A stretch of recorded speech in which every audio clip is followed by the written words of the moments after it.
Okay. Well, hopefully we'll get a couple more people trickling in. Yep, I see a couple more people coming in. How much I like for them. Yes.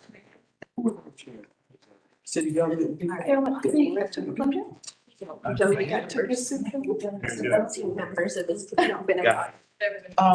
Gotcha. Well, good morning, y'all. I know there's probably going to be a couple more committee members join us, but I do want to be respectful of your time.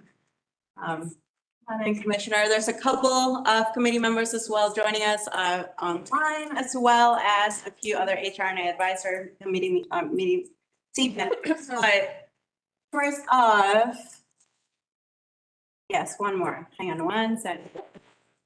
All right, so we in front of you have the agenda for today, real brief. In the back of it, you'll also have another sheet with the minutes from our last meeting, which we held in February 16th, earlier this year.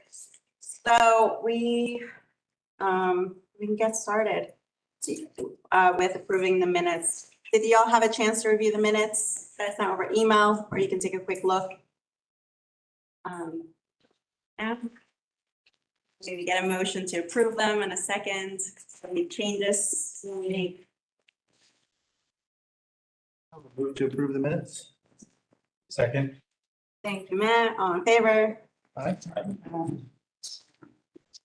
All right, so we have some really brief updates. Marquita is going to share some updates on the 2023 Gig Point process before we get started with the strategic plan discussion. So all yours, Marquita. Good morning, everyone. I'm Marquita Swain. I am the Affordable Housing Administrator with HCD.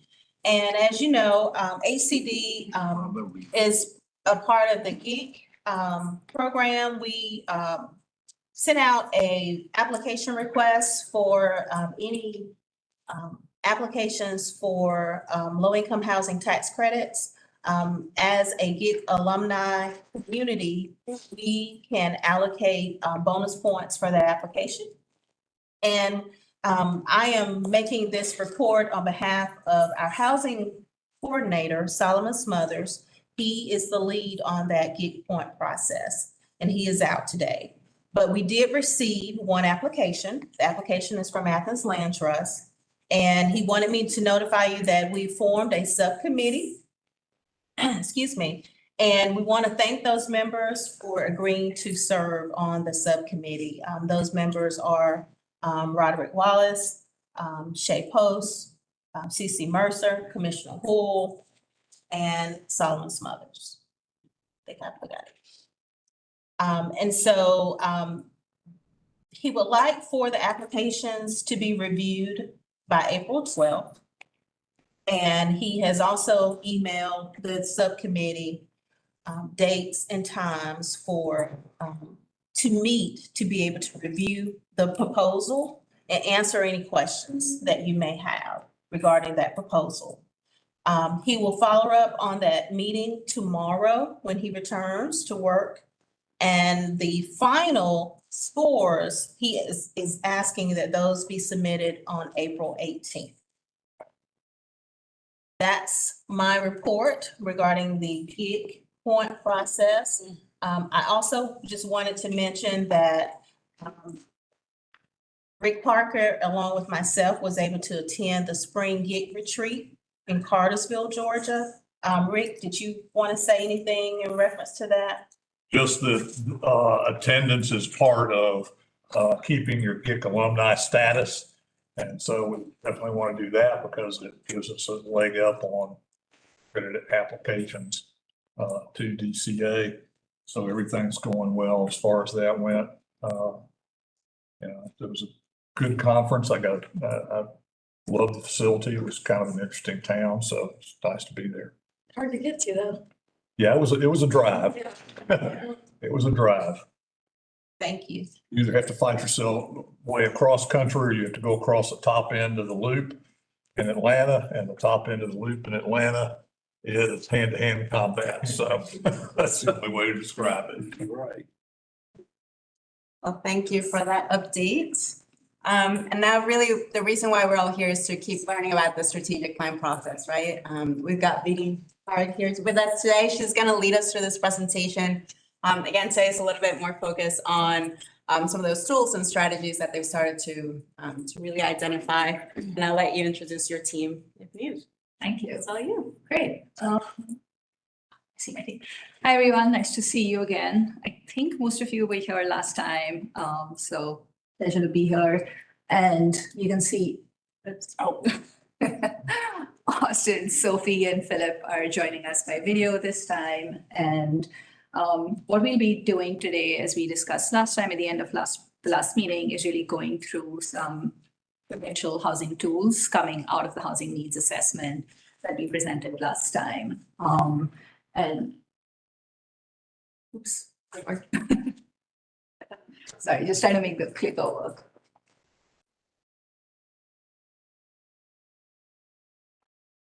Diane. No.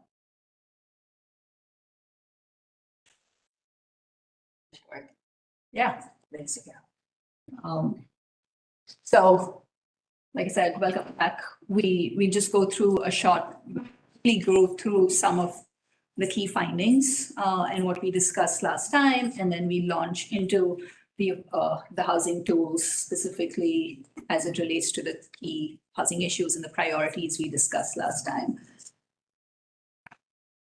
Okay, I think this clicker is gone again. Yeah, great.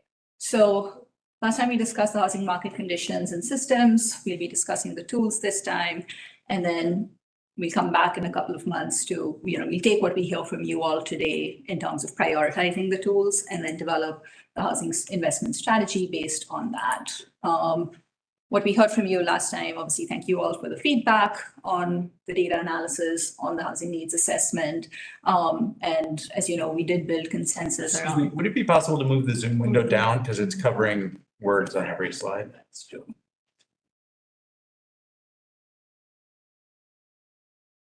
Yeah, I think like bottom left might be fine. Yeah.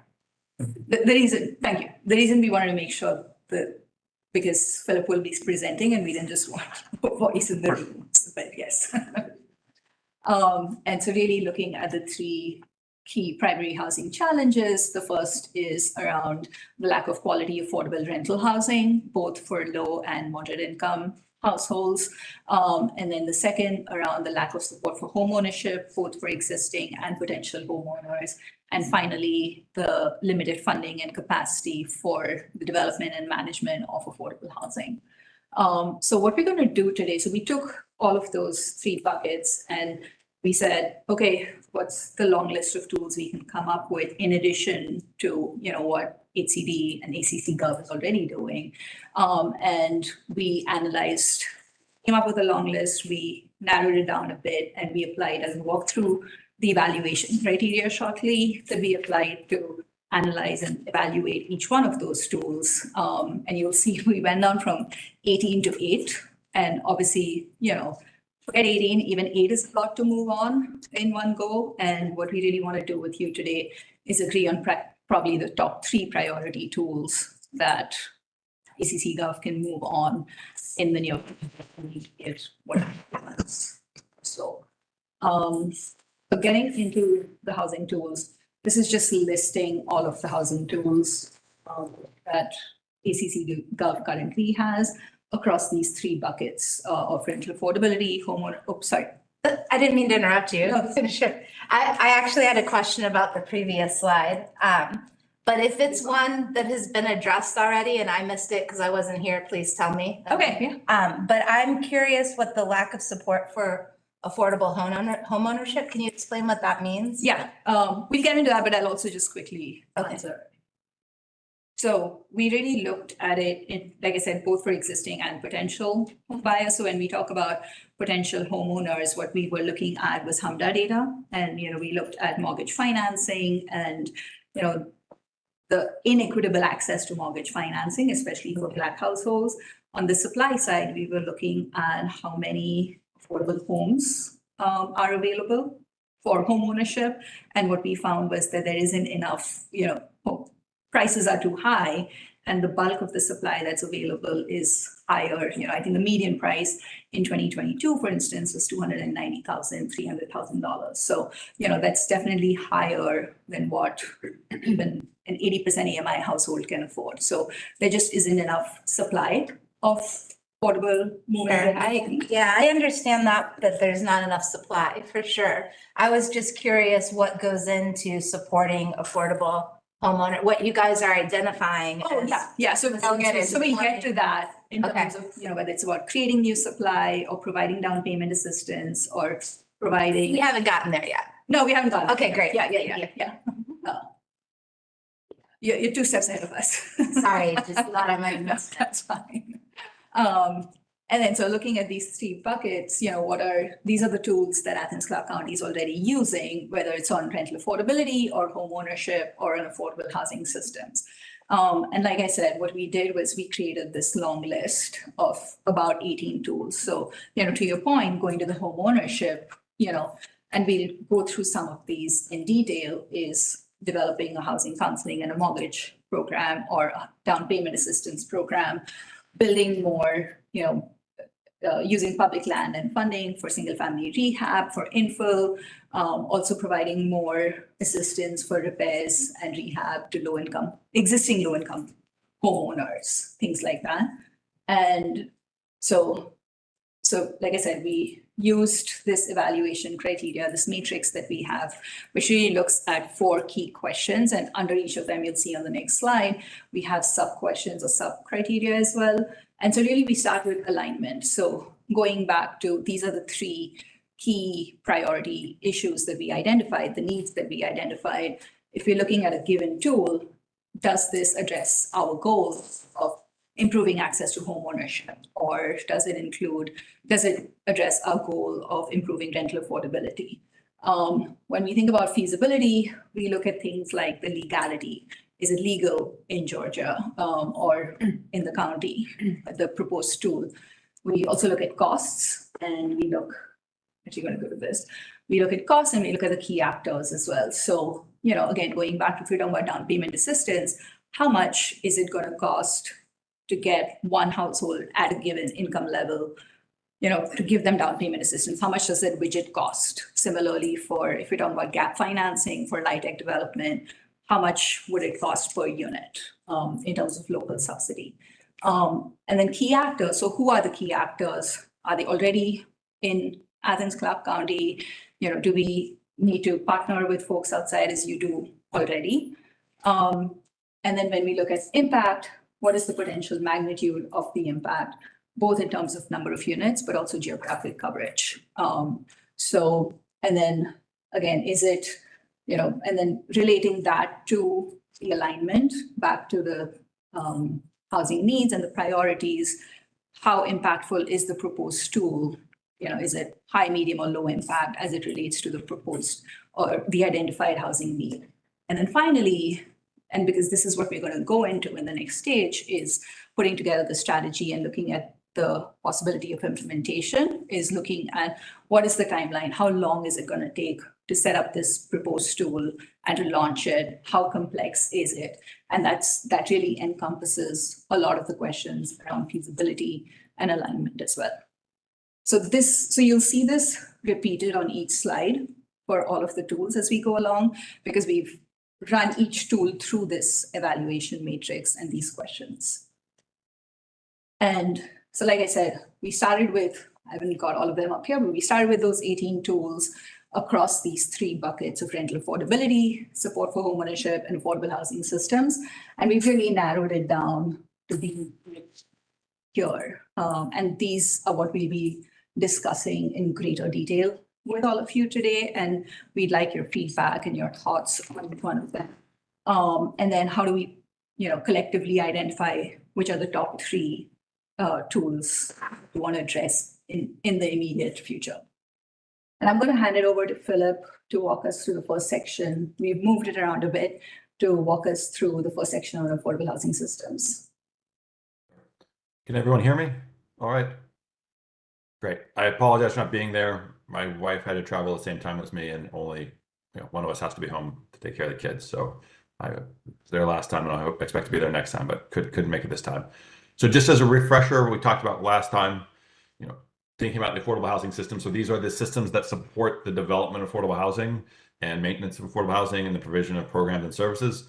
And they're both, local government systems, but also nonprofit partners, and in some cases even for-profit partners, and citizen volunteers and advocates that actually make things happen. We're going to talk a lot about the specific tools, but all of that rests on a kind of a foundation of what's the overall ecosystem or systems to support actual implementation. Those systems are frankly nourished and fed by the public funding available, which is relatively limited in Athens-Clarke County. You've had some federal ARPA money come in and get used for affordable housing, but for the most part, you're limited to federal entitlement funding, which is a little bit under $2 million annually, which is real money, but doesn't go that far when it comes to housing. There are, you have some strong and some real nonprofit capacity, but there's not a lot of regional capacity. I think you all are aware of your proximity to Atlanta and how that, there's not a lot of other cities going on. So a lot of that misbalances or redistributes, nonprofit capacity in ways we don't necessarily see in other places. You have a strong history of partnering with developers outside the community to actually get development done, and that's a strength. And you have the reason we're having this doing this strategy, and you are all here, is you have a strong advocacy community and have a long history of focusing and pushing affordable housing, neighborhood revitalization, and broader community development. So that's we went through this in more detail last time, but those are kind of our basic assessments of where the market's at, and just wanted to restate them before we go forward. So we looked at two tools, and Vidi said this, we've done a narrowing process. That doesn't mean you cannot bring up other tools in these conversations, and we are happy to look at and talk about other things. But we are trying to make sure we're clear about what the tools are that we're looking at, what we see as the trade-offs, and get agreement on those trade-offs, and then try to move towards prioritization. Our next meeting will really be about implementation, and for implementation to actually happen, we have to have some priorities. If everything is a priority, then you will not actually be able to move forward and do and implement, make change actually happen. So we're going to look at that. We're also going to look at the timing of that prioritization. So which things happen immediately, which things we turn to 9 months out, which things do we turn out to 18 months out. So just because something isn't necessarily an immediate priority doesn't mean we're not planning to work on it and not recommending it. We just want to make priorities so we can give you all a plan that sets a real timeline to make things happen. So there's two areas we looked at. One, we said to build the ecosystem here, we needed to expand and sustain funding. And we're really going to focus on creating a housing trust fund to do that. And that's really the foundation for a lot of the conversation we're going to have the rest of the time today about other tools and programs we might fund. You can only fund them if you have funds with which to dedicate.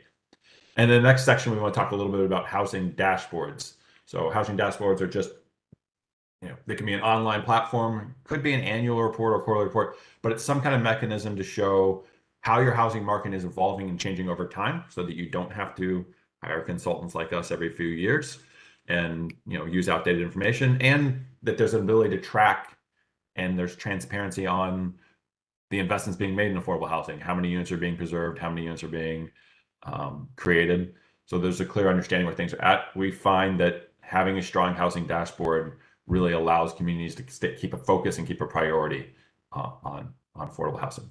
So with that, I'll talk a little bit more about housing trust fund. So when we say housing trust fund can mean a lot of things, they're defined in different ways, but really what we're talking about is local dedicated money to create affordable housing.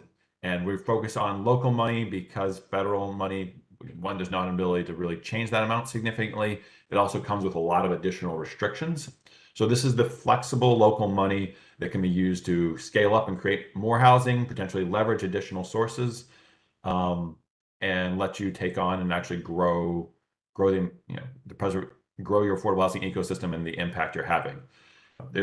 We'll talk about specific programs, but local housing trust funds are usually very good at leveraging additional funding. So letting you get more tax credits, letting you bring in more philanthropic money, letting you compete for federal funding. And so, when you look at them nationally, they usually get well over a 10-to-1 leverage rate. So it is in terms of getting bang for your buck on affordable housing, it is one of the more effective tools, which is why we're leading off with it. Next slide. So you all are all going to have copies of these. I know these slides are dense and text heavy, but we wanted to look at a lot of things that are going through here. But right now, Athens-Clarke County does not have a housing trust fund. In fact, there are not many housing trust funds in the state of Georgia. When we looked around, we saw that this is one of the smallest number we've ever seen in the state. And we'll talk a little bit about what some of that, what some of the restrictions are there. But there is a housing trust fund in Savannah. It's a relatively small one, and the Beltline has a trust fund. It's a little bit different in structure. Georgia law has some part of the reason we don't see this much in Georgia is Georgia law has some real restrictions on this. So you cannot dedicate a tax. So you couldn't pass a property transfer fee or an impact fee or an occupancy tax or many of the other fees or taxes local governments in other parts of the country pass and restrict it just to affordable housing. That's not, good. All these things, we're not lawyers. This is just our reading of other people's summaries on this and doing some interviews, but that's something you can't do in Georgia. That does not mean you cannot dedicate funding. You cannot dedicate general revenue, or your council cannot set aside funding for affordable housing on an annual basis. And it could come from some of the exact same sources. To the degree those sources are legal taxes you can actually impose, but passing a fee and setting aside just for this purpose is not something, as we've read the rules, can be done in Georgia. So that's an obstacle and part of the reason you don't see as many housing trust funds in Georgia. The others, there's some limits on the degree you can put public funding out there that has any personal benefit to a household. So providing someone with down payment assistance or the degree that is actually going to be a benefit to that household, there are limits within Georgia law about how that works. However, those are the limits and part of the reason why we don't see this. However, you can have a housing trust fund. You can, as I just said, you can set aside funds annually. You can use funds that actually benefit individual households. There's just rules about the public purpose that's going into that and how that's structured. So there's writings and examples of how that's set up.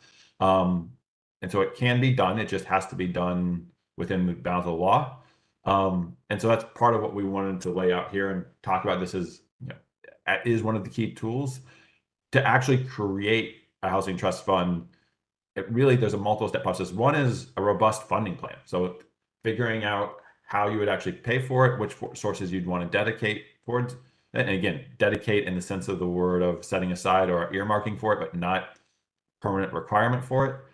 And then the next side for a housing trust fund, when you understand a funding plan, it's really what are the goals you're going to set for it. So we've talked about this some in the planning process, but to what degree are we focused on rental housing, affordable home ownership, eviction prevention, what income levels you want to target for neighborhoods or other priorities?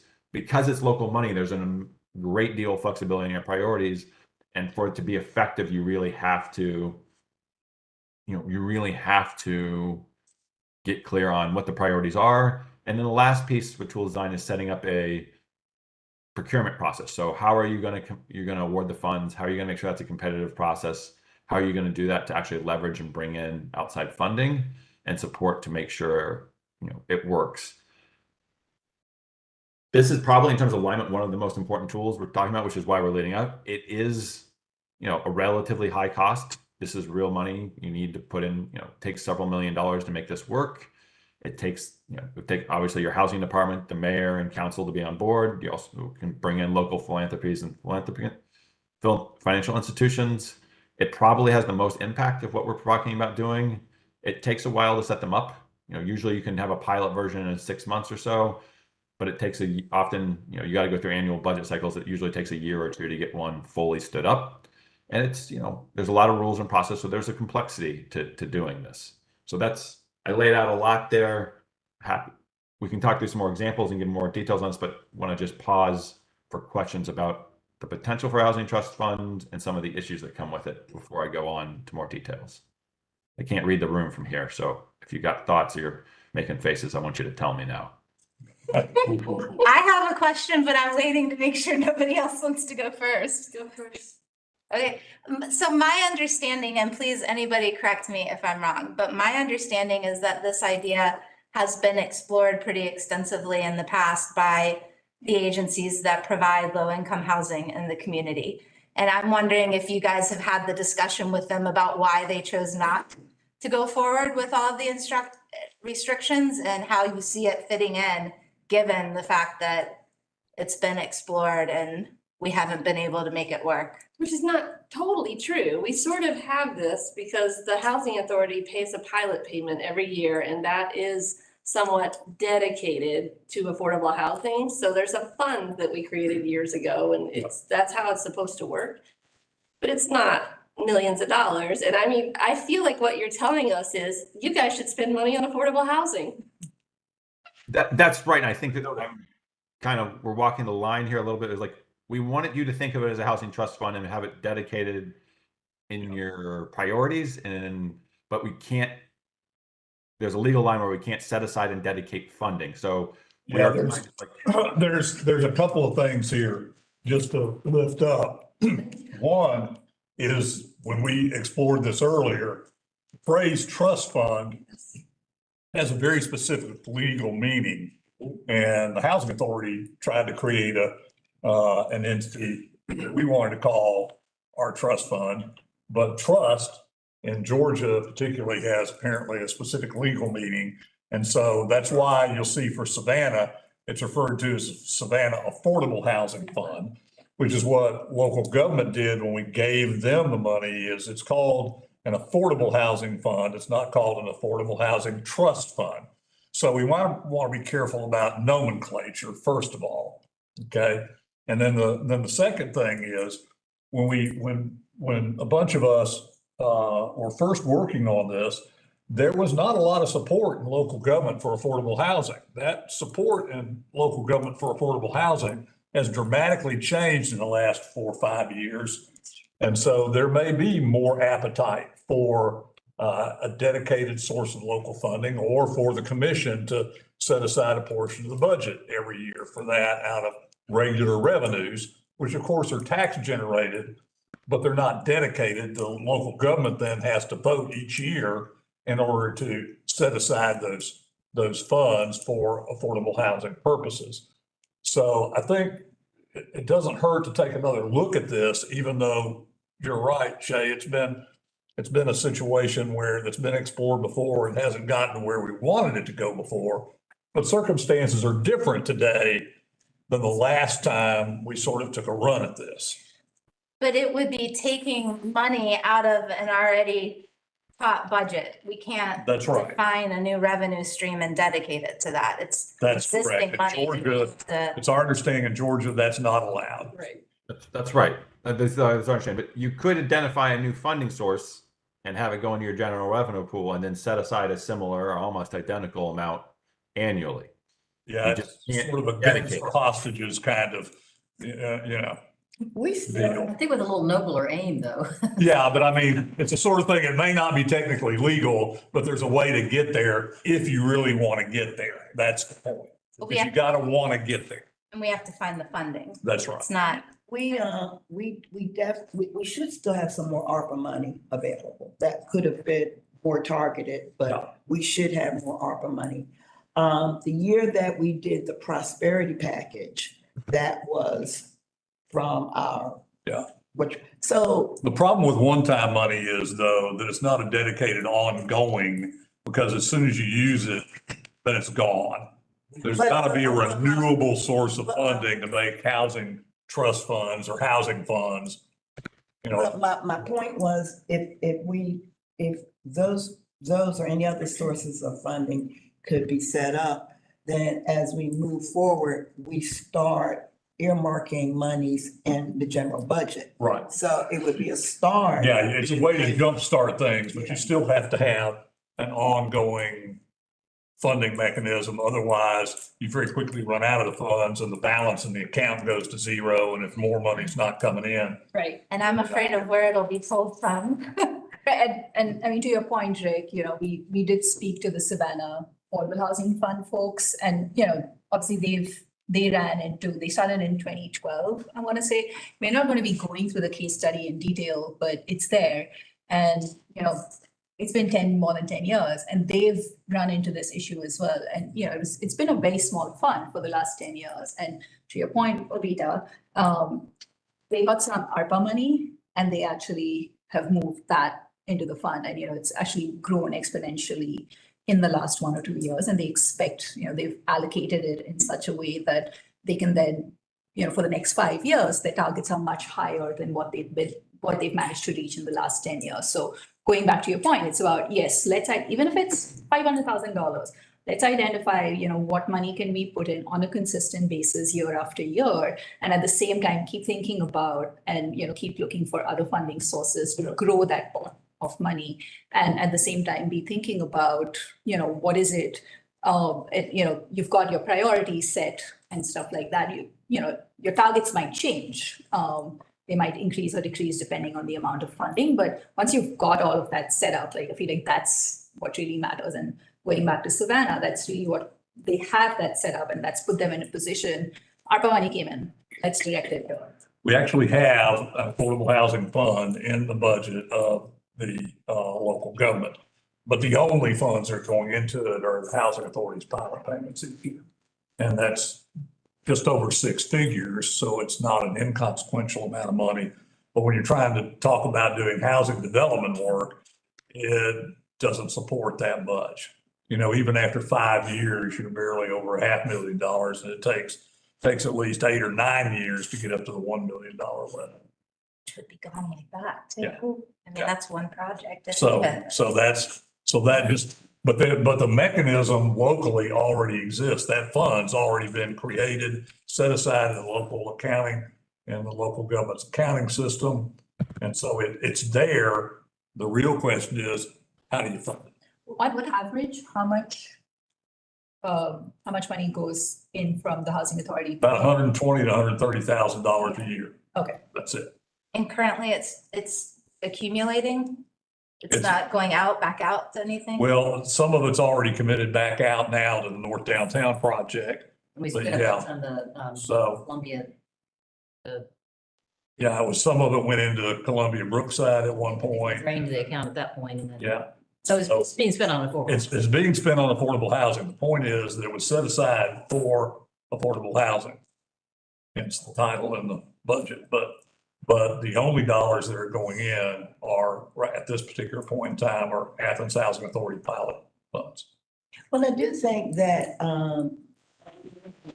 that we have never looked at other sources of funding.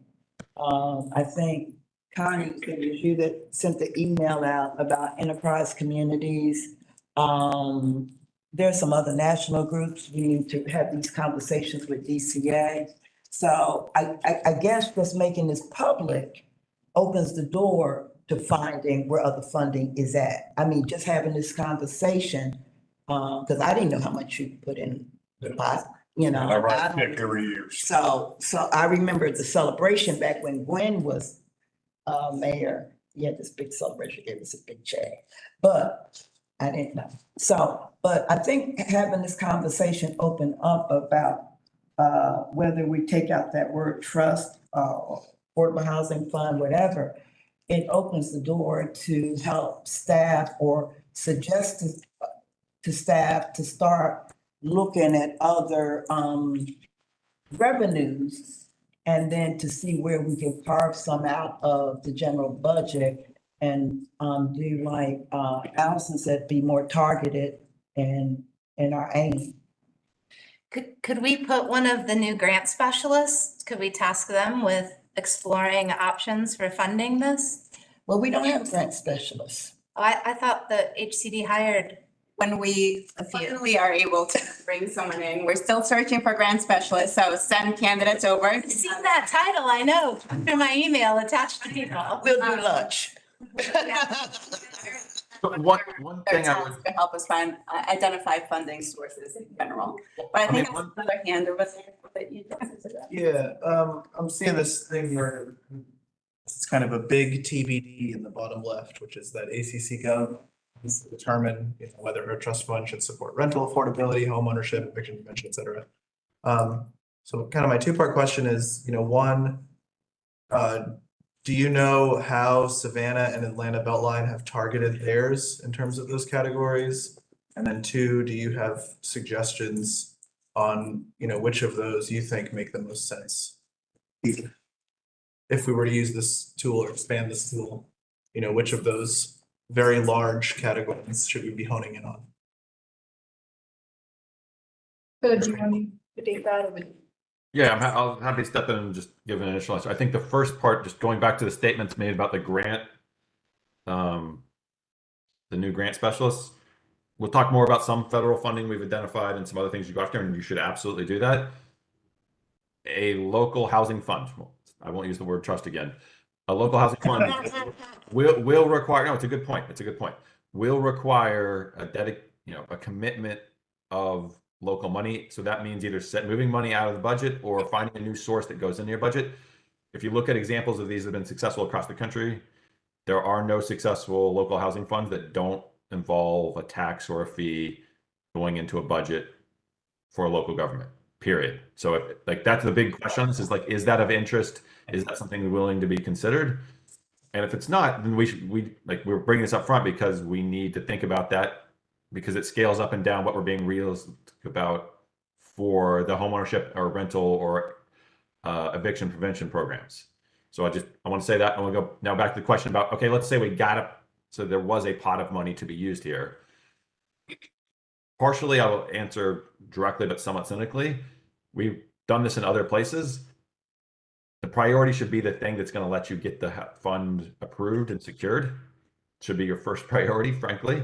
So we designed one of these in Pittsburgh. Housing Opportunity Fund is $10 million annually. And it took a lot of community advocacy groups and community development corporations. And so the priority for the funding, because they helped push it through and they helped, set this legislation, was about homeownership and rental, but it was about mostly one of the requirements that came with it was that the money moved through them, which frankly, from our viewpoint, wasn't always the most efficient thing, but that was how we had support for it and able to sustain it and able to make sure it remained a community priority. So there's always a reality there of where is their support and how I'm going to sustain this commitment, because it is, it's a use of limited public funding and there's other things that could be used for, and you got to have buy-in. That said, we would recommend, we're going to talk about the tools over the next couple slides. I think that, ideally and actually we could talk about this, we actually have a mix of funding, that you would be able to support some homeownership and some rental. You have serious needs on the deeply affordable rental side. You have, a lot of households living in poverty that need very affordable rental, and you have real and very significant barriers to homeownership and wealth building. And ideally, there'd be some ability to cover both of those. Obviously, there's minimum scale. So if you can't get to a level of funding, you can't cover them both. But we would not recommend it being solely one or the other. But probably, when we see these done well, with a high priority towards the deepest levels of affordability, because those units just cost more. It costs more to create that affordability than anything else. That was a long, rambling answer, and happy to redirect on any of the points. Yeah, just one quick point to show you how powerful this is. Florida does not have the same state restrictions. Florida has a real estate transfer tax. They have tons and tons of money in their state housing trust fund. Georgia, occasionally, if they have a little bit of money left at the end of the legislative session, may put a little bit of money into Georgia's affordable housing trust fund, but it's about, that big, just barely any money in it at all, versus Florida, which has tons of money and leverages that money into making real things happen in Florida. It's all because Florida has a way to renew and keep adding to their trust fund in a regular fashion year after year after year. So this is something we can come back to. But we do see housing trust funds in most local governments that are trying to grow their affordable housing. And we can't call it trust fund. I just broke the rules again, but housing funds. And we do think it's a really important tool, but understand that it's a big commitment, a big political lift. And I'll just on the next slide talk a little bit about, you have about 1.7 million going in annually. If you top that up to around 5 million, we're talking about tripling production. And there's different ways you could allocate this. Is totally illustrative, but looking at some of the priorities, like we're talking about tripling the production of affordable housing in your community. And there's really not a way to scale up without additional funding. And so, you could start to have support a tax credit development every other year, start to see more single family infill, start to see increase in homeowner repairs. And you could allocate this in different ways, and there's ways to adjust it, but it does really start to change the level of production and what you can actually, your impact you can have. Next slide. So when you say that it would take 5 million to support 150 new affordable homes, do you mean single family homes or do you mean rental? Looks like a mix. it's Okay. a mix. It's got tax credits in here. And this is an illustrative example. There's other ways you could do the mix, and you could make other adjustments to these programs that potentially would juice the numbers and get it higher. But when we start to look at what you like, putting higher levels of funding in your homeowner repair so you can do more deeper repairs, and increasing your down payment assistance so that we can actually expand access. These are about where the numbers came out. Now, there's a range on this, and it depends a lot on how you would approach it. So, 250 is also possible. But we tend to be a little more, we don't want to overpromise. Can I just ask a clarifying question? I think I understood you, Philip, to say that we could adopt a new, and you're recommending that the commission consider adopting a new funding source. It's just that if we adopted a transfer tax on real estate transfers, so that there would be new money that could then annually be allocated to affordable housing. It's just that in adopting that funding source, we can't say it is always and forever going to go to affordable housing. It would be up to the commission every year to. Actually, you can't do a transfer tax. A tax requires a constitutional amendment, and the state has to approve it, and then it has to go on the ballot to make a change to the Constitution. So that's. But whatever the funding source is, I just wanted to be sure, did I understand you? You're recommending not reallocating funds from the existing funds in the budget and taking it away from other programs to pay for these programs. You're suggesting that the better approach would be a source of new funds. I think that's correct, and both statements are correct. There's not one that we're recommending you explore new funding sources, and two, there are serious limitations on what those new funding sources can be and the process for actually getting them online. Okay. But we can't redirect a tax to it even if we vote on it every year. Am I understanding that correctly? You can absolutely what's happening redirect the here tax, you just can't dedicate it. Yeah, you can't say we're going to have an extra 2 mills, okay? And that those 2 mills will absolutely go to affordable housing purposes every single year. But we could Now, vote on it every year. you could do 2 mills, raise the total budget of local government, for example, and then local government would have to decide whether police is more important that year, or if affordable housing is more important that year, or if streets and roads are more important that year. You could generate additional funds for local government, and then local government can decide what they want to do with those funds. But it can't be a commitment that those funds will always and forever go to an affordable housing purpose. So That is correct. Thank you for drawing the distinction. Yes, Got it. Yes. it becomes a yearly decision by local government as to where local priorities are and what local government funds should be used for to address those priorities. And most places where it works, they create a dedicated funding source. So something like transfer tax fee on real estate. And the reason we can't do that here is because the state has to approve it. And most likely our state is not going to put that on the ballot or pass it because of how we're represented. So. Well, I've already had Yeah. the stuffing beat out of me several times Right. by the real estate lobby. Yeah, that's. Who is adamantly opposed to a real estate transfer tax. Doesn't matter that it's $2. They're just convinced that if you add an extra $2 to a real estate transaction, that you will depress the sale of real estate in the state of Georgia. And so they are adamantly opposed. I've just gotten the crud beat out of me numerous times in various meetings that I've been in with those folks when I've even breathed the thought of a real estate transfer tax. We would never win that battle in the state legislature. And so we're not advocating for They're much too powerful a lobby Yep, so we need to, For us to overcome that. we absolutely hear you on that. We're happy. So I think the thing we're suggesting here and asking you all to think about is, and we can come back with some more options that they won't be all the way settled on the options, but like to explore additional funding for the budget so that a portion of that can be set aside, you know, annually. We did this in the city of Charlottesville, Virginia, which Virginia does allow housing trust funds, but Charlottesville didn't want to have a new dedicated source. So they did a plan. In that plan, we call out how much money will be, you know, is planned to be committed to affordable housing from local sources each year. But council still has to go and make that decision every year. And so it's a guide, you know, it's a guiding document, the same way plans usually are, but it doesn't, you know, advocates, community members, council, you know, have to push forward things. And there are other priorities. They are looking at, frankly, redoing the schools, and that may mean trimming some of the budget for housing trust fund this coming up year, because they have to balance different priorities. But they are like, there are examples where there isn't just a dedicated source, and there are plenty of examples where it's not just a property transfer tax. But those are the most common examples. I'm also just going to do a time check. I think we have about 40 minutes left.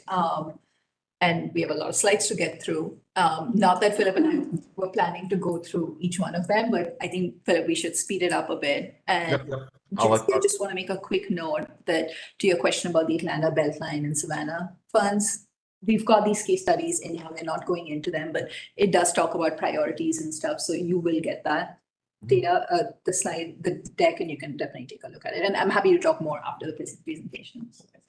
And then I'll just hit dashboards at a high level. It's helpful to have a dashboard that people can see what's happening in the market. It's helpful to have a dashboard to show what investment's happening and the current needs, and to keep people organized. It's not absolutely required, but we've seen it in a lot of places, and we think it's generally helpful for maintaining and focus on housing and homelessness and the challenges in that space.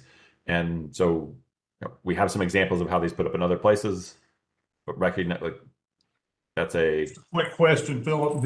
Is this something that you can go get off the shelf, or is this always custom written? And there are a lot. You guys make recommendations as to what should be on the dashboard, or at least as a starting point as to what should be on. Yeah, so there are off-the-shelf versions of these that are pretty cheap and not hard to stand up. There are more customized versions of them. We've designed some. Other firms, like there's a number of other firms that do these. We'd happily give examples of how these are stood up and how they work. There's even ways to take some free services and then combine it with some local data in an effort to actually keep these up. So Policy Map and other folks have some free data on market conditions that you can kind of set up with a subscription basis. It's not too expensive. So there's a number of ways to make this work. Some of them are quite expensive and complicated, and some of them are pretty cheap. The hard part is like taking the time to keep the database up to date, you know, putting up local activity and local information.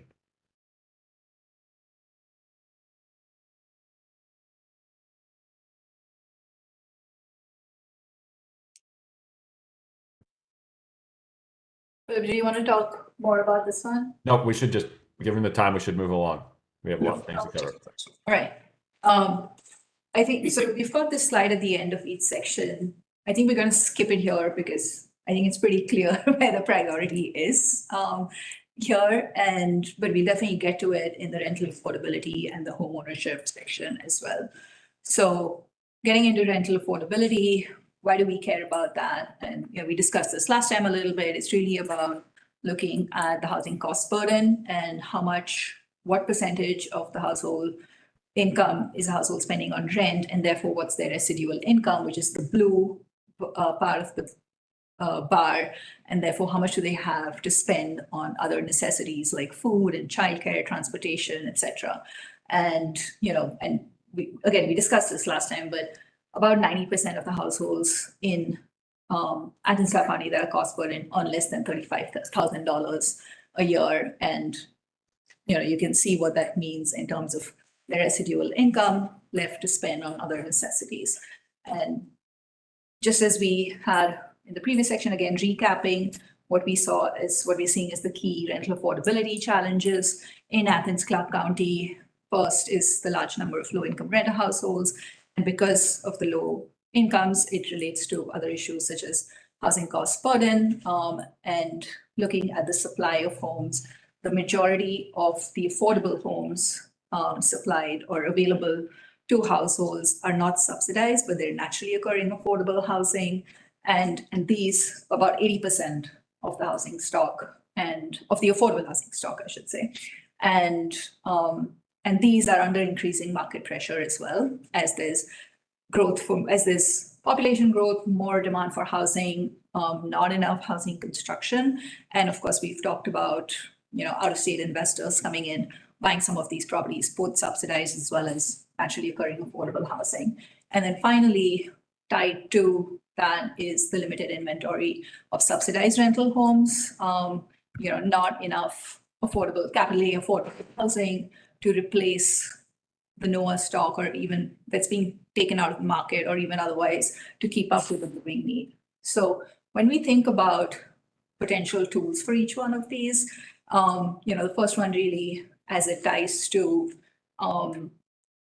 the not enough subsidized rental home production, is really about how do we develop more subsidized rental homes. And the three tools we looked at, really the two tools, is gap financing for new light tech development and really looking, so that's really either low interest loans or grants to fill in the gap that remains, the funding gap that remains after you pull in typical sources such as light tech equity, developer contributions, and debt.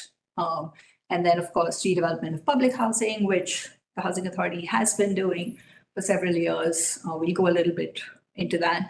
And then the third tool that we look at under this category is public land disposition. And it really could be looked at as something that supports the other tools, because if to the extent that there is public land that can be given for light tech development or public housing redevelopment, or for that matter, even for home ownership, for single family infill, things like that, it does help to bring down that funding gap.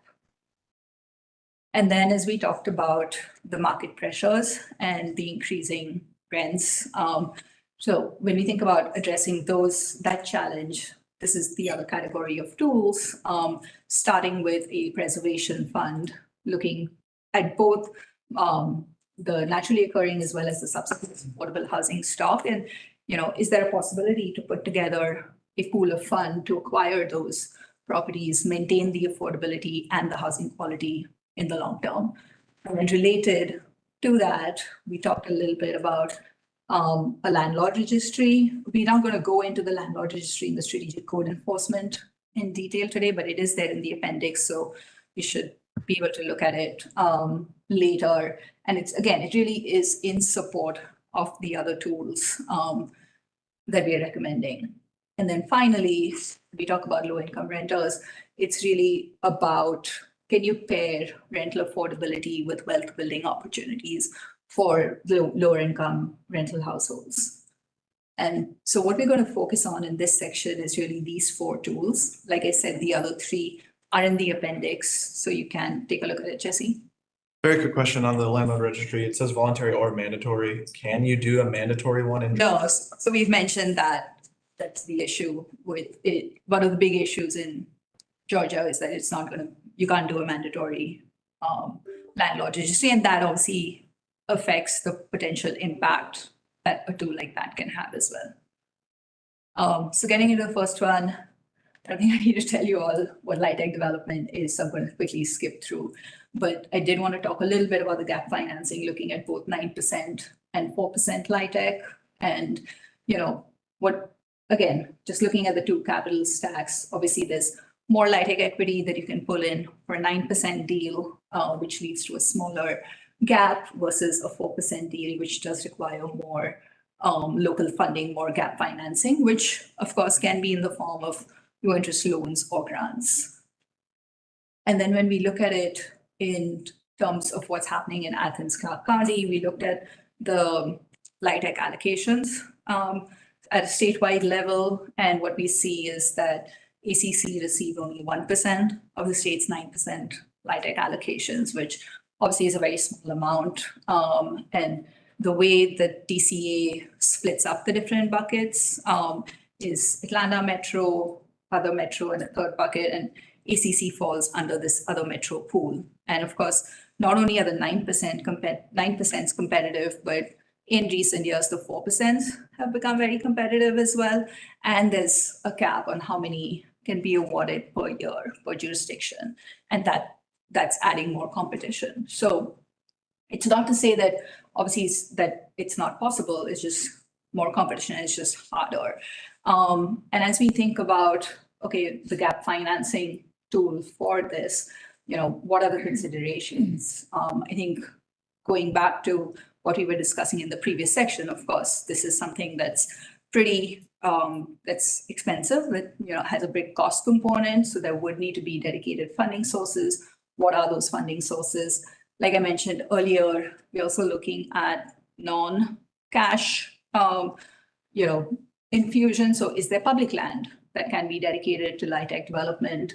And then that goes hand in hand in terms of the underwriting capacity at the local government level to assess those proposals. And what's the procurement process? How will those projects, how will the funding be awarded? How will it be dispersed? And in terms, so then looking at the evaluation criteria, what we're seeing is, again, it's dictated in large part by the LIHTC, by the QAP requirements, of course, ranging up to 80% AMI. You can see there's a pretty large cost per unit cost differential. Again, it really just depends on whether it's 4% or 9%. A 9% project would typically be about 60 to 80 homes and require about $1.5 to $2.5 million versus the 4% project, although more units, almost double, would also require money, $4 to $8 million in subsidy for a given project. And then obviously the impact to do something like this is high. It wouldn't necessarily, barring the dedicated funding source, ACC has already been doing, or HCD, I should say, has already been doing some of this, maybe partly for LIHTC projects, but for other projects as well. So that, again, it goes back to what is the funding source and what's the procurement process. Not necessarily very straightforward, but it's not extremely complex to implement either. And the one thing I forgot to mention is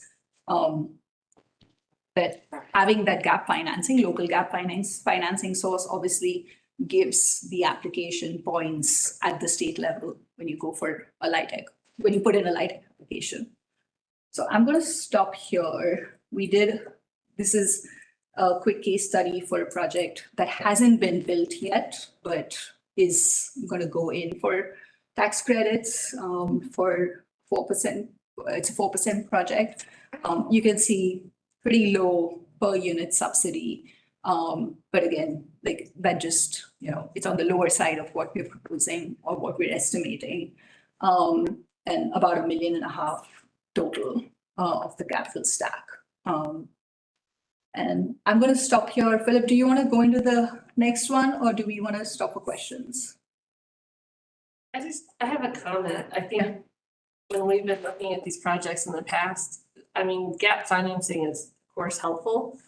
And there's been funding available. It's just that the county's process to award those funds takes too long for the tax credit application process, so they don't line up. So part of it is about syncing up the applications and making them timely. Right. But the other piece really is more about, and I understand you're talking about maybe public land being available, and that's its own beast.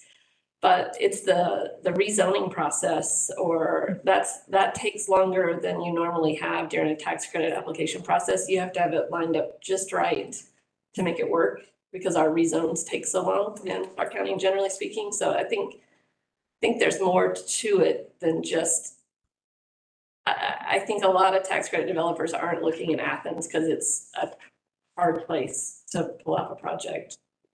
Okay, no, thank you for that. And I think that's something that's definitely worth adding in the tool design considerations and looking at as well. And I think They will not accept your application unless it's already properly zoned. right, yeah.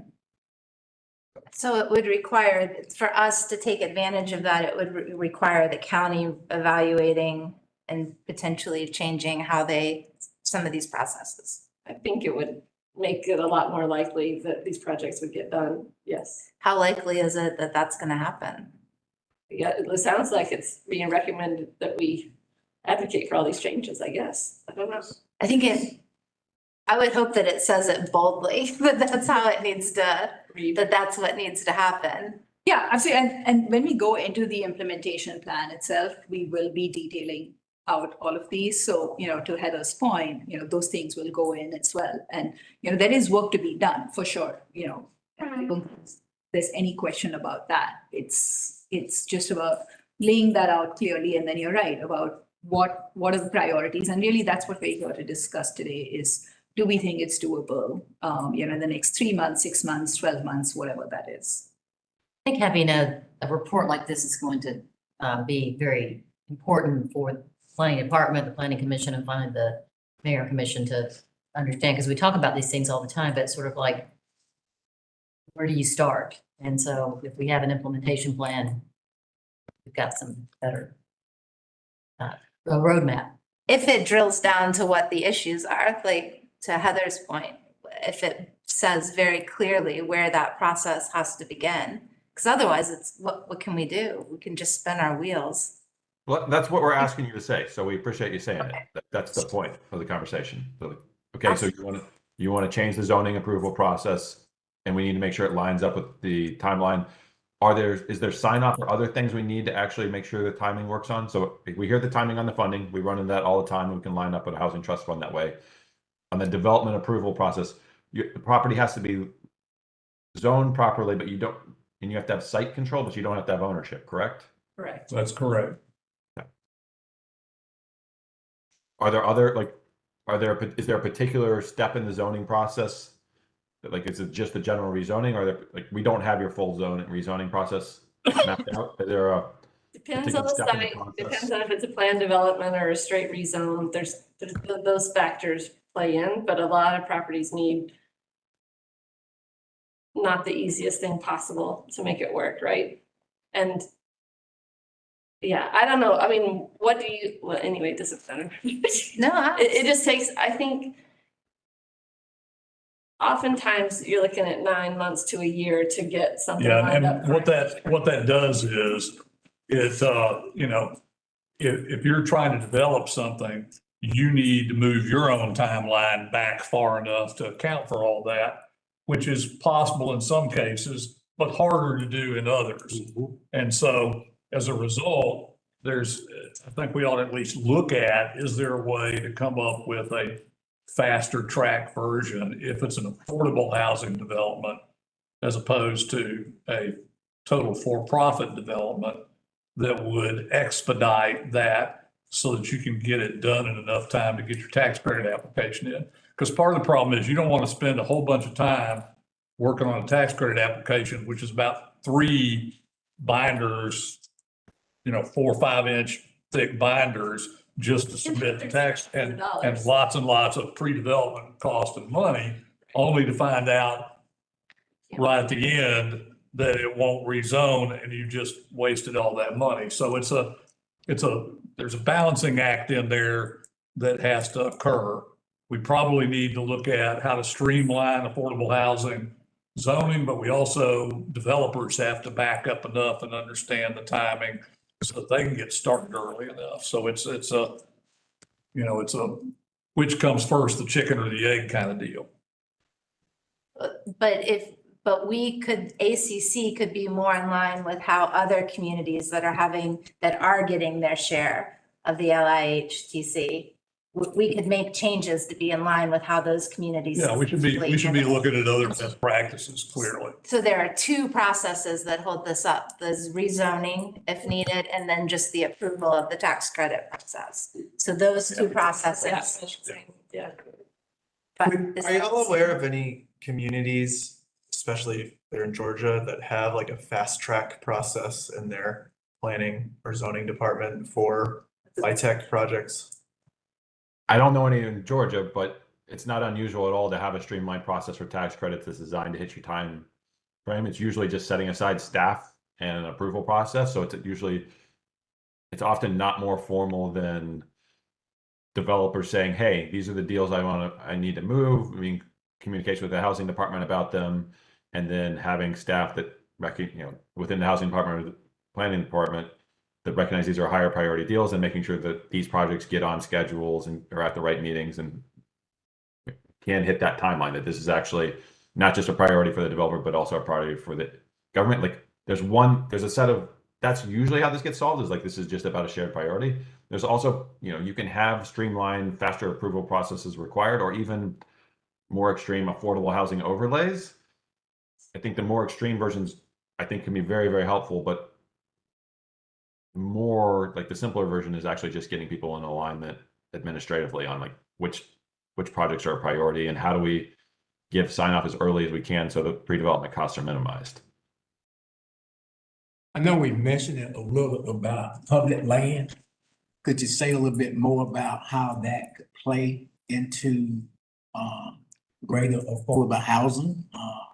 Are there examples elsewhere where maybe public lands has been brought into the equation? So did you hear that? Public land? Yeah. Sure. So, I mean, we have public land in here. I think public land is a great tool, and we'll talk about it. We're happy we can go and talk about it in just a minute more. I would think about it as a separate but parallel process to development approval, which I think is what you're saying. I'm just stating that back to you. Bringing public land in, like, on an individual parcel basis, it's about, it's not that, well, it's a process to dispose it. You got to go through, generally, you got to go through a competitive process to actually put the public land out there. So it's about lining up the process and setting the criteria and being clear about the ability to give a discount on that land in exchange for affordability. So that's like, but really the bigger issue on the policy side, and which we've laid out a little bit farther on, is actually going through your inventory of public land and figuring out, do we have any sites that are really suitable? Because often we hear a lot of talk about public land, but when we go and filter through the sites, there's not that many, or sometimes none, that are a good fit for tax credit development we're talking about. And then sometimes, what we're talking about, but then there's also sometimes sites that are a good fit for single family or small infill for home ownership. So it's a lot of it's about getting hold of the inventory and then filtering it for viability for development. Like, are any of these sites actually appropriate sites to create affordable homes on? Then it's setting a process up for disposition. So it's a lot of process to get it to go if you want to get it to go beyond just a single site. That was a general answer. Happy to talk about that more. And Fred, we do have some slides on public land disposition specifically right after this. So happy to go more into that. And that talks about the process as well. Great. But just recognize, like, you all are gonna, like, we're not going to get through everything in the depth we want, but we do want to be very detailed in our specific recommendations. We're happy to have more conversations, and we one-on-one or in small groups. We also welcome written feedback of, here's the timeline we're running into for tax credit development. These are the changes in the approval. Like, we're having trouble. We really, the planning commission is lovely, but the variance board within there is really a pain. I mean, you wouldn't say it quite that directly, but understanding what exactly we're asking for in terms of process and sticking points, we do want to be as specific as we can, so that we can actually, call the question about whether folks are willing to make a change on these points. Okay. I'm going to move on to the next one. That you want to talk about redevelopment of public housing? Sure. Recognizing, recognizing we have limited time. You all have a large public housing redevelopment project. Redeveloping public housing sites has a lot of similarities to tax credit development, but it is inherently more complicated and generally more expensive because you're dealing with existing sites, you are dealing with deeper levels of affordability, and there's almost always an effort here to, well, the way you all have been approaching it, and we're talking about towards mixed income, and we think is a very good approach, certainly supportive of it, is that you're not just creating affordable housing, but you're also creating market rate housing along with that, which is how you get to mixed income, but also creates additional cost and complexity in terms of thinking through a larger scale site as opposed to an individual building or a small set of buildings, and often creates additional infrastructure costs. and in many situations actually requires you to set aside funding, not just for your affordable housing, but to some degree lowering your price or actually setting aside funding for some of your market rate housing, because the market isn't always established in the places where you're trying to do this. So these are, larger scale projects. You have, one of them in process. They're very important for catalyzing neighborhoods and doing more than just housing, but they're much bigger, more complicated undertakings than just a tax credit development, which is also a complicated undertaking. Next slide. One of the things, was brought up in a previous meeting, and we would definitely repeat back to you all, is an area that we're going to make recommendations on. Is like, as you look to do more of these going forward, the ability to pull in outside funding, particularly the Choice Neighborhoods program, which is designed to support exactly the kind of public housing redevelopment into mixed income housing you all have been undertaking, but is extremely competitive, but also brings $30 to $50 million of funding to actually support implementation. Should be a high level of focus, and is a particularly attractive tool because it's not just housing. It provides funding for and focuses on supports for the individual households, so counseling, job training, other health supports, and investments in the neighborhood, so parks, infrastructure improvements that actually make neighborhoods more desirable. These are bigger, more complicated projects that have a larger goal than just affordable housing. They're about redeveloping and bringing back areas. And because they're bigger and more complicated, they take more funding. So the degree we can bring in outside funding, so much the better. Next slide. So, we looked at what you all are doing right now and how the existing efforts, are going. We think that these are projects that have high impact, but also have high complexity, and frankly, can't be done that often. They take a number of years to plan out, build up funding to execute, and move forward with. And I'm sure, that's, and they also tie up. This is where they start to overlap, and why we're talking about this with your tax credits, is they start to tie up some of your, your ability to win or get tax credit allocated within the county, because of, large scale public housing almost always involves leveraging low income housing tax credits. Going to the state and making asks for multiple tax credits can be hard, if not impossible. So understanding the timing and sequence of those, so that if you're dedicating tax credits here, you understand that means you're not undertaking other tax credit development, or how you're sequencing those different developments is one of the bigger factors we called out here. I'll stop there. Are there comments or anything additional information folks like to add? I'm sure the Housing Authority has points they'd like to add on public housing redevelopment. No, I think we could move on to other things. We're, that's already well established and moving in the community. So, right.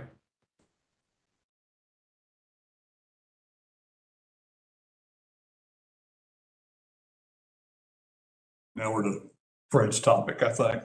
Yeah. And I think, Philip, I'm happy to take this. Yep.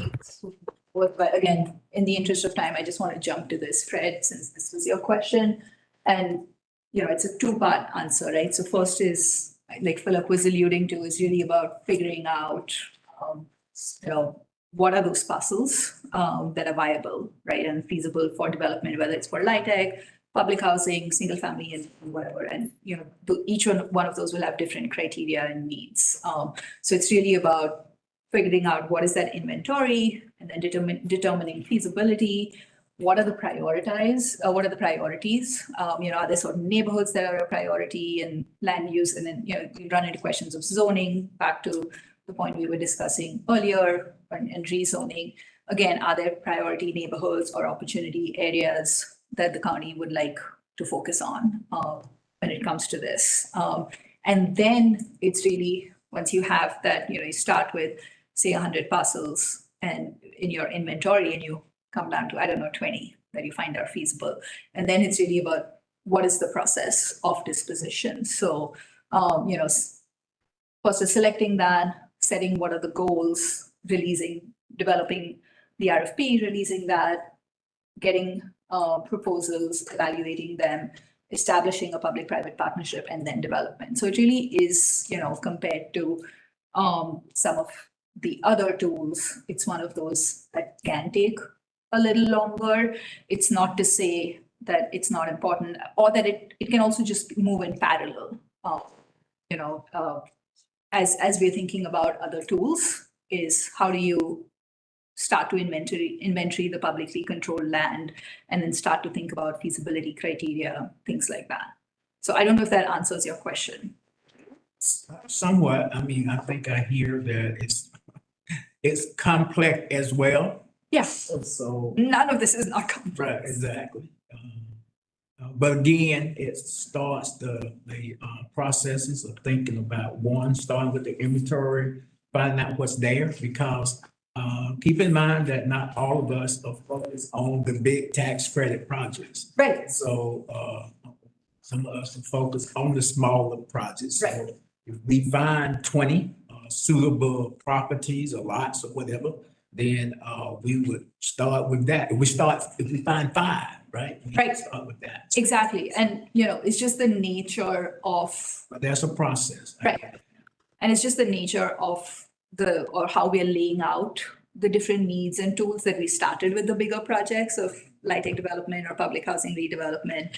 But like you said, there are smaller projects as well, both on the rental and the home ownership side. And which is why I was saying, especially with public land disposition, we're looking at it across all sorts of scales. Of course, I was thinking that maybe it would be less complex and quicker to move forward on a small 1 to 5 unit development rather than the big units. But again, now, of course, we got the process, everything that is required to make it happen. So. Right. And, it's not to say that this is set in stone, right? Like going back to what Philip was saying, when we're putting the implementation plan together, like hearing this feedback from you, for instance, is something we want to make sure we incorporate in the strategy, that although this process itself might take a longer time if you were to do it by the book, but there are some priorities, that are out there already. Is there a way to incorporate that? Things like that. So one thing when you're making a process for the disposition that we've run into in the past is that a number of the properties that the county has that are those single vacant lots, they have title issues, and the county doesn't have the funding to clear the title or the manpower in the attorney's office to deal with that. So it's one thing to think about when you're creating something. Okay, thank you. There's a new organization, relatively new, who does just that. They don't work in Athens. Yeah, no, and they wouldn't do it for the county, I don't think. Do you all have there's no land bank authority in place that can do There that? is one. It's not functioning. It doesn't have a board, but they weren't using it to clear title and it was sort of functioning because they didn't have the manpower or the funding to do it. And this is definitely something we run into other places, and usually either moving it through a quasi-public entity has been how we've been able to clear it, the cheapest way we've been able to clear it. So we're happy to talk more. Again, we want to make recommendations that are actually actionable. So if we put out parcels with unclear title and nobody can get financing on them, then we didn't actually help anybody. Right. So happy to follow up with you, and also happy to get written feedback on where that's at, and so we can dial in on what could get changed to actually make that go. I just have a quick follow-up on that, not for you, but since you were talking about having the legal capacity or advice. Ariana, what you talking about, was it you or Marquita, someone talking about how you're engaging with a legal group on this? Yes, we have a meeting scheduled tomorrow Okay, to speak with Georgia Heirs Property on behalf of the local government. And it's just an initial meeting. They now offer partnerships with municipalities and local governments. And so we're just trying to understand what services they are offering. And so our director, as well as some other members of our team, will be having that conversation. They're headquartered right here in town. Yes. I mean, it was, We've we've worked with them in the past with workshops and things of that nature, but we want to dive a little bit deeper just to see if there's any possibility there of a partnership. okay, thanks. Any other comments or concerns or, questions for consideration here? Right. Philip, I'm going to pass it back to you for the preservation fund. Let's skip over preservation. So this is a more complicated tool. If people want to have comments, Okay. we'll discuss it. We're not pushing it as a tool in the near term, not because we don't think it's hugely important, but because it is in the more complex. I'll go through it really quickly, but I want to make sure we get to the home ownership side and recognizing we're almost at time. We haven't gotten to any of the home ownership or smaller scale efforts. So I don't mean to skip over it. I just want to make sure, like the comment that we haven't gotten to home ownership or other areas is well taken. Yeah. So, but the preservation fund is a financing fund to acquire existing properties, make repairs on those properties, and keep them affordable. But generally, it's targeted. It can be targeted to subsidize homes, but it's mainly targeted to existing small multifamily rental that's market rate but affordable. We think it's an important tool to consider for Athens because we have so much market pressure and you have so many properties in poor condition. The biggest challenge with it is it takes a fair amount of funding, both public and philanthropic, to start up, and is complex to operate. And you'll need the right partners that can go out and buy properties and assess the ability to repair those properties. So that is that tool. We're happy to get comments and have more discussion on it. We wouldn't necessarily, we're not likely to we're not thinking we're going to put it forward as a recommendation in the near term. But again, appreciate written comments, happy to have additional conversations in depth. Just want to make sure that we speak to homeownership a bit. Just because we are so close to time, would y'all have an extra 15 minutes if we extend this a little bit? We understand some of you might have to leave, but I do want to give y'all the opportunity to voice in. Just wanted to bring that up. Is that good? All right. Okay, thank you. All right, so like Philip said, just going into home ownership, again, is and it remains one of the most important wealth building tools in the US. And as we look at Athens-Clarke County, what we saw was a very low home ownership rate compared to the state country. And three main concerns really around inequitable access to mortgages, keeping income the same when we look at, say, Black households versus white households in the same income bracket, making $75,000 to $100,000. We see a much higher denial rate for Black households, almost 4 times or a little over 4 times that for white households. Going back to your point, Shay, earlier, not enough good quality move-in ready homes that are affordable. A lot of the existing owner-occupied stock is older. And then finally, looking at existing homeowners, there are a lot of existing low-income homeowners, about 33% of low-income homeowners as a percentage of all homeowners earning less than $50,000. And they are vulnerable to rising maintenance costs, property taxes, home repairs, things like that.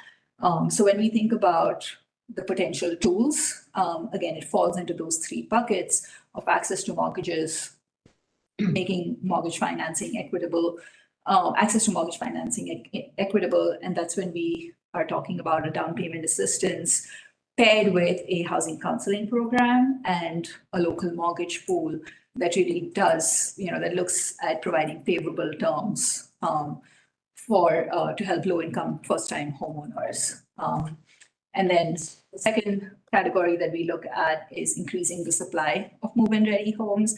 And this is where we start to think about single-family rehab and infill. How do we create a pipeline of these units? And Fred, this kind of goes back a little bit to your point on the public land disposition is, are there vacant publicly owned sites that can be used? We may not be able to find 200, but can we find 5 to build move-in ready, affordable single-family homes? Did y'all? Well, I'm sorry, you had another clip there, but did y'all consider our inclusionary housing program that we have implemented for for rental, but our sort of next phase would be to look into? That's a good point. We did look into that, and we did speak with the planning department about that as well. And it's our understanding that there hasn't been great uptake on that one. It's kind of new. And of course, it's a voluntary inclusionary zoning policy. But would love to hear more, and we can bring that. We've seen that in other places, in fact, where it has been voluntary and it hasn't been as successful. But the minute you change that to, and of course there's a whole process to get to how do you make that mandatory. Yeah, well, that's the state law again, but Yeah. The rental housing the program is very new. It's like a few months old. Right. And the committee that recommended that it's our plan to move on to looking at applying that to single family housing development as well. So yeah, it may not, that's something that we talk about all the time in our committee, that we don't know how many units this is going to produce, but something to, to at least draw in some possibilities. Okay, as it relates to single family. Yeah. Yes, but So- that's not written, but it's in the work plan to look at it, I think, starting next summer. Okay. Yeah, and so we've done single family IZ voluntary on in other markets. So North Carolina, it's not legal either to do mandatory, although Chapel Hill manages to pull it off. I don't know exactly how. Mostly it was like where we found there's actual value is about changing density allowance. So like allowing for single family detached areas to be turned into townhouses. So we're happy to talk about this and lay out some pieces. To get uptick, we think you really have to move the density numbers to make it That's what we're doing with the rental right now. Yep. There are other incentives, but the density is probably the most. Yeah, because we've done evaluations on these with the other incentives, and these for sale, unless you're going to waive a lot of impact fees or something else, it's going to be the density. But we have, like, if there's if you guys have a draft version, we'd love to talk about this and push on it. Thanks, Alice. And then finally, the third bucket, when it comes to homeownership tools, we're looking at existing low-income homeowners, and to the point, supporting them with their rising maintenance costs, their necessary repairs. Essentially, of course, ACD does have a program on that. And then finally, what we were just talking about, title clearance and as property tax, that also relates to a lot of households' ability or homeowners' ability to access repair funds, but also as it relates to wealth building and passing on title one generation to the other. And so we focus on these three, and I say three because we're clubbing down payment assistance and the local mortgage pool here. And we're going to go through these fairly quickly. And okay, so down payment assistance, we're using $290,000 as the median purchase price or sale price rather from 2022. We realize obviously that number can change. It's probably already changed, but for the sake of modeling it out, just to have one number that we're using. And really what down payment assistance program is to help households meet the upfront costs, cover the upfront costs of housing, both down payment as well as closing costs. And we're recommending pairing it with home ownership counseling, because especially so for first-time home buyers, and how do they prepare to be a homeowner, budgeting for the cost of home ownership, not just your housing costs, but utilities, insurance, all of those things included as well, not just mortgage costs. And this is just a sample down payment assistance. We'll go through some more calculations later on, which show how both the upfront as well as the monthly ongoing costs change as the down payment assistance amount changes. In this case, we're showing a $50,000 down payment assistance in addition to the $10,000 down payment from the household. So looking at existing conditions, there's no standalone down payment assistance program in Athens-Clarke County right now. Of course, there are, as we understand it, both the Housing Authority and the Land Trust do provide some down payment assistance, but that's more on a project-by-project basis. I think EDC has gotten some funds through ARPA as well, which are trying to set up some kind of a down payment assistance program. And then, of course, there's the state, the Georgia Dream Homeownership the down payment assistance, which is its standalone program, but there hasn't, in our understanding, that the uptake has not really been great, mostly because of, the documentation being onerous, the closing timeline being much longer than a conventional loan. So as we think about program design for down payment assistance, this one is not a cheap tool. And, it really is about identifying what are there dedicated funding sources? So, whether it's ARPA or something else, ARPA to begin with, or other money, both for the down payment assistance, but also for the home buyer counseling. And of course, there are, CRA motivated lenders, institutions, philanthropies, things like that, that one could go to pursue some of that funding. And then what we're recommending is setting up again, streamlining that process. Again, it's not to say that it's not happening, but it's not happening as a standalone program. And if that's what what ACC Gov would want to stand up, a process to run the program and then run it through both traditional and specialty mortgage products. We'll get into this later, is what is the form of assistance depending on the goal. So if the goal is really, the emphasis is on building wealth, it's probably going to look more like a grant, versus if the emphasis is on preserving affordability for the long term for subsequent home buyers as well, then it probably looks like a low interest grant or something like that.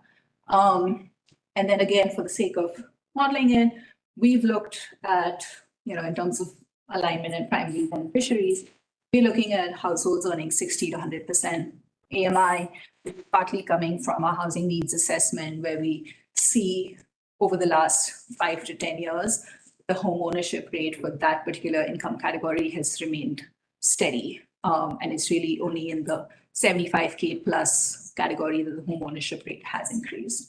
And in terms of costs, what we're seeing is for an 4% 80% AMI household, it would be about $35,000, and about $80,000 for a 60% EMI household, which makes sense. As you target deeper affordability, it's going to require more down payment assistance. Key actors, of course, ACC Gov, we need nonprofit partners, private lenders as well. And this is something that can be implemented across the county. We've done this, we've seen other, we've advised other groups in doing this as well. And based on our experience, this is something that can be stood up. It's not super easy, but it's not very complex. It can be stood up fairly easily, fairly quickly. But of course, the question is about scaling it up, and that ties to how much funding can be pulled in. And this is what I was talking about, structuring the down payment assistance, whether it's a loan or a grant, depending on what the focus is, whether it's on building wealth versus an unforgiven loan or shared equity component, if the focus is on affordability for subsequent homeowners as well. And then I just want to quickly walk through this quick modeling, where again, like I said, we've taken the median sale price is $290,000. And this is really about, what it's showing is how the monthly payments decrease with an increasing amount of down payment assistance. We've assumed, you can see the different scenarios, we've assumed that, a household is able to access the DCA program and or the housing authority or the land trust or other local housing down payment assistance program. And then finally, if you bring that in the third column here, this is for an 80% AMI household, putting in an additional $35,000 brings the household up to 20% of down payment, the down payment up to 20% of the purchase price, which is what gets rid of the mortgage insurance premium. And you can see how it reduces the monthly payment. And then of course, that $35,000, if you're targeting a 60% EMI household, jumps up to $85,000 of down payment assistance. You might want to go back to that slide. Under total monthly payment in the far right-hand column, you've got an extra digit in there you might want to fix. Oh, yeah, sorry. Thank you. So- Just going back to the overall on the down payment assistance, and then just going back to the structure side, I think the biggest challenge for us here, and the question we really make sure we get feedback where we have people in the room, recognizing there's limited time. Sorry, going back to the slide before this. To do this, one, you have to dedicate funds, and two, you have to actually combine and connect to existing down payment assistance. So we know we've heard some feedback about Georgia's Dream Home Ownership Program. We welcome more feedback on that. We know, the Housing Authority has some money to put on the table here, but not a whole lot. We also know there's some programs run by local banks that can be helpful and layered in here. But the idea is, if there was available funding, to increase the amount of funding coming from ACC, and then everywhere we can try to combine that with better first mortgage products that don't have mortgage insurance and other closing costs or down payment assistance programs, so you can start to have enough funding to really shift who can access home ownership.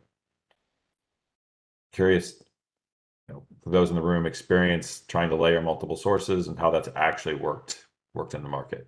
We did a Georgia Dream home ownership program ourselves back in the 1990s when interest rates were extraordinarily high. And there was enough arbitrage difference between mortgage rates and low income and tax exempt bond issuances. Issued our own tax exempt bonds below market interest rates and down payment assistance. So we issued them, but we issued them a premium, and the premium helped with the down payment assistance.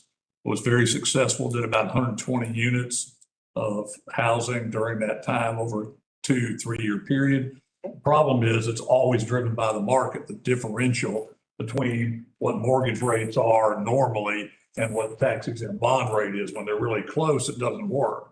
When mortgages go way up and tax exempt bond rates are at a lower level, then the program works. And we worked through local lending institutions who actually bought the money and then lent it out, and their purchase of the money in effect paid for the cost of issuance of the bonds.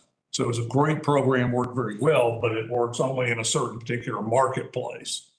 And today, I don't know how well it would work, because I don't know you're using whether or not DCA's restriction on 4% low-income housing tax credits and the issuance of bonds might step in our way today. But there's been a model out there that we've worked. It just takes that circumstances of low bond rates and high interest rates that we've used before. And it's basically sort of what DCA does, but we streamlined the process enormously, and all the local banks jumped on board because of that onerous third-party underwriting that DCA does. So there's a way to do that. And, Connie and I'll talk about that, and I'll show her the program.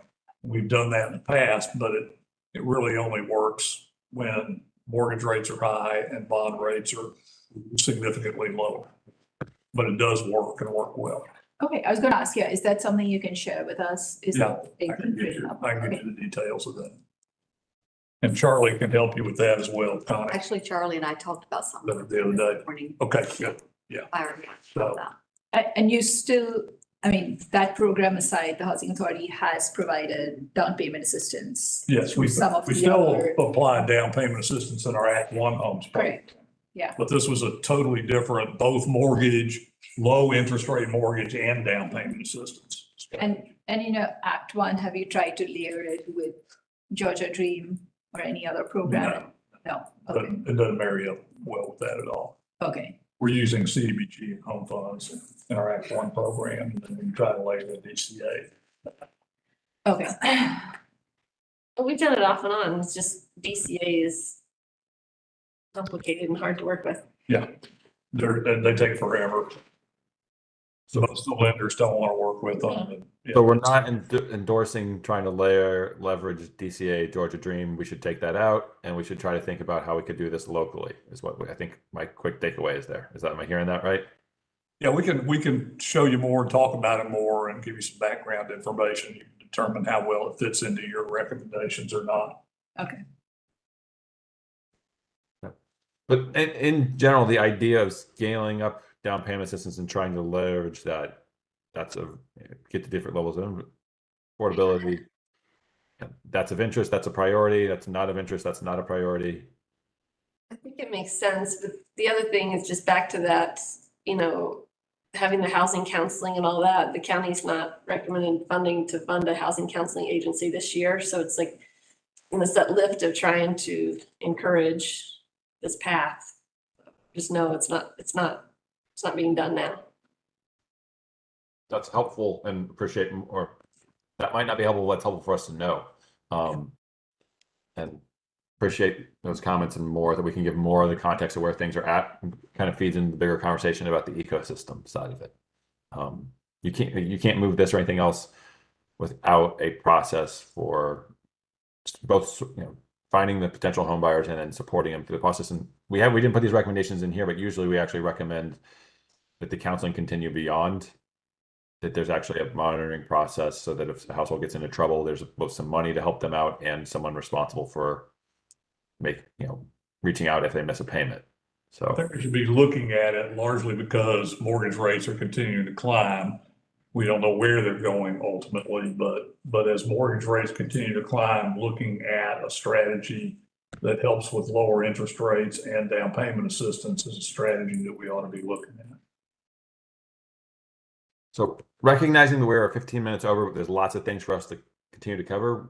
What I would like to propose is, one, that folks, to the degree they have time, take a look at the rest of the materials and give us comments. And then those that are particularly interested in, we know who some of you are, and we can reach out, but those are particularly interested on the single family infill and development side, that we have a couple calls on the going through these tools and actually discussing kind of one-on-one and getting feedback on them and going into greater detail. I think one, that'll let us get into some greater detail, and two, we want to make sure we don't go forward into the implementation side where we get more, we need to get more detailed without having those discussions.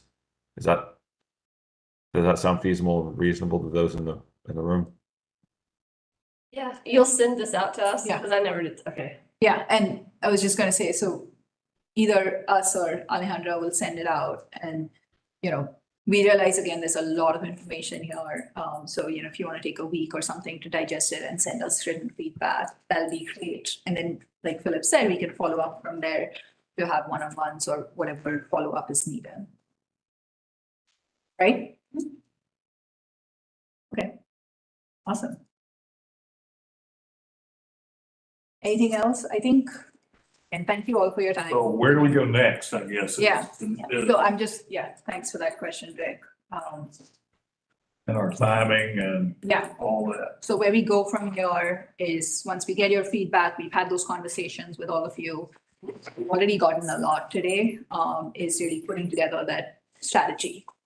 And we're looking at about June or July to come back and present that to all of you, so. Like just to lay the details on it. So what we would do is we would get written feedback from you all, have some additional follow-on conversations. We would start to draft the plan that actually lays out detailed recommendations. We'd have the conversation with you all late June, early July with the plan. You all would get a copy of that ahead of time. We'd have a conversation go through. We get, I am sure we will have comments, hopefully not too extensive comments, but significant comments. We go through it, we'll get those comments, and we will make sure there's general alignment with this group on what we're recommending here. And then we make the revisions and, go to a final plan at some point after July, after that meeting in June and July, final plan to be, to serve as the guiding document. So Yeah, there'll be, and then sorry, Philip, but over the summer, we're also gonna do the whole public input process for the entire community, and it'll come forth through Mayor and Commission for their full approval in September, October. That's what we gotta do, that public input piece too. Yeah, just. Kind of an overarching question. I know that there's the homelessness, kind of cloudburst happening at the same time. There was talk early on about these two reports, having an interplay with each other. Are the folks from HRNA going to consult with Cloudburst or with the advisory group that met a few days ago? So To get their feedback on how our affordable housing strategy can include people who are currently unhoused and the needs of that. What we've been doing today is sharing basically each other's presentations, and now that both groups are more in like that's recommendations, that's really when we're gonna bring them together and have that discussion. Because even the conversation today about that housing, affordable housing fund, best fund, it's something similar is being discussed possibly on the homelessness side for, oh my gosh, I forgot how they called it, right? But basically a more flexible funding source. So there is already some overlap without. Are you talking about running money through the COC, through the coalition? Yeah. So there are, all that to say is that there are some strategies that are already naturally kind of overlapping. There, each agency or each consultant, you're all using different words for it at this point, but there are those conversations, they are aware of each other's plans to date. And at the end, both plans are, there's gonna be more specific ways that they're talking to each other. I sit on both committees and I don't feel like there's a natural mesh here. I know that my perspective in the homeless committee is very heavily focused on more affordable rental units. And the focus here, I think, is more on home ownership. But I don't So see. we called out two focuses. One was rental and one home ownership. We did not, yeah, it's a 50-50 split on what was content covered. Yes, both. Yeah, so that's one way, but yes, ultimately, both plans, they're gonna talk to each other. They're not gonna be exactly the same because they have different focus, but they're so intertwined the two issues that there will be some ways, points of connections. Yeah, and we needed to get to this point where we're talking about more strategies and tools to really be able to connect. But yes, we've kept y'all here really long. I think next time we'll make this meeting 2 hours. And then I know there's a couple of community events going on for affordable housing. There's one it's this Thursday at 11 a.m. at the library. HCD is hosting something with people from the Metro Fair Housing. Metro Fair Housing. Mhm. So y'all let your people know about it. And I know Commissioner Thornton has an event on Friday at 9 a.m. as well at First AME. So Fair Housing Month, y'all. 8:30, I think. 8:30 8. at 8. Okay, Well, so on me. To and mingle and starts at 9. Oh, okay. Are you talking about the lunch and learn on Thursday? Yes. Cool. Yeah. And with that, we'll let y'all go. Thank you so much. If you didn't sign in, please do. I gotta be at. thanks for being These are both. Happy to meet you. And yeah, that's. Welcome to town. But yeah, think about the housing. I call you for a week. I didn't.